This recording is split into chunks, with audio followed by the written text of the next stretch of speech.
자, 이번에는 물건 보고서 작성 방법을 보겠습니다. 물건 보고서는요, 경매 컨설팅 의뢰한 물건에 대해서 담당자가 서류로 정리해서 고객에게 제공하는데요. 경매 컨설팅 보고서라고도 합니다. 컨설팅의 보고서는 필수예요. 필수. 보고서 없는 컨설팅은 사실상 없다고 해도 과언이 아니죠. 보고서의 양은요, 한 장이 될 수도 있고 100장이 될 수도 있고 그 이상도 될 수 있습니다. 보고서 양이 많다고 해서 반드시 좋은 보고서라고 할 수는 없습니다. 자, 고객의 요구사항과 본인의 역량에 맞춰서 필요한 내용으로 적절히 작성하면 됩니다. 그 한 장짜리라고 해서 그것이 뭐 보고서가 형편없다 이런 게 아니고요. 내용이 꼭 고객에게 필요한 내용만 쏙쏙 들어가서 요약 정리되어 있다면 그것이 가장 또 좋은 보고서가 되는 것입니다. 그래서 이 보고서는 말씀드렸지만 고객의 요구사항과 본인의 역량에 맞춰 필요한 내용을 적절히 작성하면 됩니다. 양은 한 장이 될 수도 있고 100장이 될 수도 있고 그 이상도 될 수 있습니다. 자, 그럼 경매 물건 보고서는요, 어떤 식으로 작성하냐면 권리 분석, 물건 분석, 예상 낙찰가를 작성한 문서로서 특별한 양식은 없습니다. 물건과 사안에 따라 내용과 양이 달라집니다. 그래서 저희 두리 옥션에서는 기본 양식과 작성 순서 기준이 있습니다. 기본 폼을 기준으로 자유롭게 보고서를 작성하시면 됩니다. 자, 보시면 물건 보고서 작성 순서, 경매 컨설팅을 의뢰받고요. 의뢰비를 받았습니다. 그리고 계약서를 작성했습니다. 그러면 이 물건에 대해서 현장 조사를 나가고 보고서를 만들어야 되겠죠. 그 보고서 작성 순서에 대해서 말씀을 드리겠습니다. 첫 번째로 권리 분석 보증서가 들어갑니다. 해당 물건에 대한 권리 분석에 대해서 보증을 해야 된다는 보증서고에 한 장짜리 되어 있습니다. 보시면 이렇게 되어 있습니다. 권리 분석 보증서, 권리 분석의 대상, 이렇게 사건 번호, 용도 이렇게 쭉 있죠. 요거는 물건마다 내가 박스는 그대로 두고 입력만 하면 돼요. 쓰면 돼요. 이 폼을 갖고. 그리고 요것도 마찬가지로 말소 기준 권리, 그 다음에 임차할 권리, 있음 없음. 그리고 물건 보고서, 물건 표시.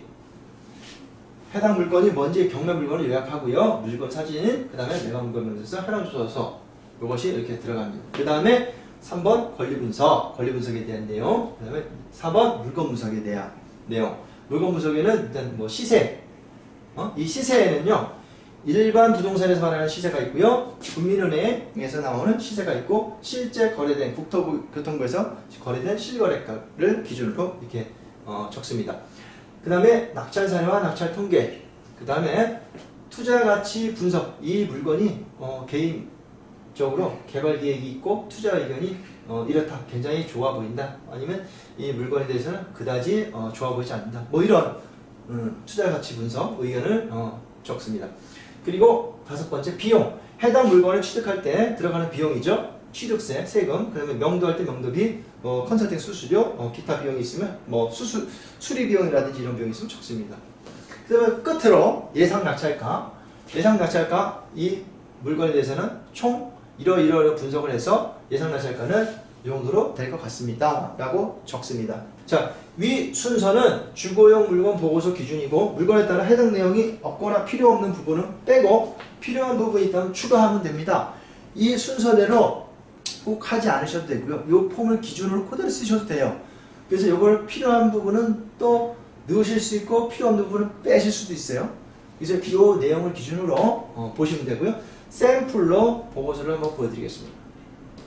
자, 첫 번째 권리 분석 보증서, 물건 보고서, 물건에 대한 부동산 표시 다 나와 있죠? 부동산 표시, 그 다음에 물건에 대한 사진, 물건의 사진, 여기에 대한 물건에 대한 매각 물건 명세서, 현황 조사 보고서.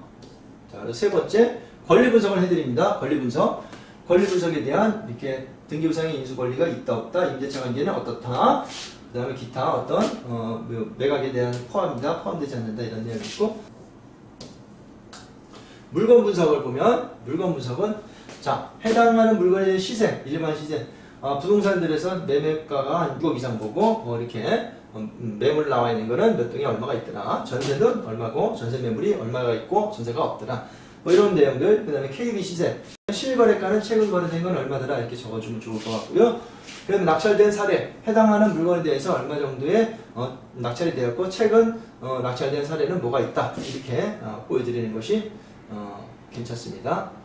그리고 이제 투자가치 분석, 개발계획, 투자의견. 아, 이 물건이 지금 투자가치 분석이 해보니까 개발 계획이 있어가지고 앞으로도 계속 가치가 상승할 것 같다. 뭐 이런 내용들. 그리고 투자가치에 분석한 개발 계획에 대한 내용들이 있다면 여기서 같이 한번 넣어주면 좋겠죠. 자, 이렇게. 그리고 다섯 번째, 비용. 이 물건을 취득할 때 들어가는 비용을 설명을 드리는데, 해당하면 세금이 들어가는 취득할 때 취득세 얼마 들어가냐. 뭐 낙찰가에 들어가는 비용이 있는데 면적이 크거나 이런 경우 금액이 높으면 취득세가 더 달라지고요. 그 명도비는 해당 물건을 내고낸다고 할 때 명도비가 얼마 정도 들겠다. 보통 이사비 정도로 해서 얼마 주는데 안 돼갈 때는 강제집행하는데 강제집행 비용을 가지고 보통 예상가로 적으시면 될 것 같습니다. 강제집행 경우에는 보통 쉽게 계산해서 실평당 10만원씩 보면은 무난할 것 같습니다. 그리고 컨설팅 수수료는 여기다가 이렇게 적어주고요. 비용에 대해서 항목이 끝났습니다. 그 다음에 예상 낙찰가. 예상 낙찰가는 내가 이러이러 고려해서 권리 분석과 뭐 이렇게 물건 분석을 보니까 이 정도 들어올 것 같고 이 정도는 낙찰될 것 같더라. 보면 이렇게 적어주고요. 종합 의견 쭈쭈쭈 적으면 좋고요. 없으면 안 적으셔도 괜찮습니다. 그리고 입찰 준비물에 대해서 간략히 적어드려요. 준비할 때 보증금이 10% 준비하고 그다음에 신분증 도장 있고 본인이 못 온다 그러면 인감증명서하고 인감도장을 준비해와라.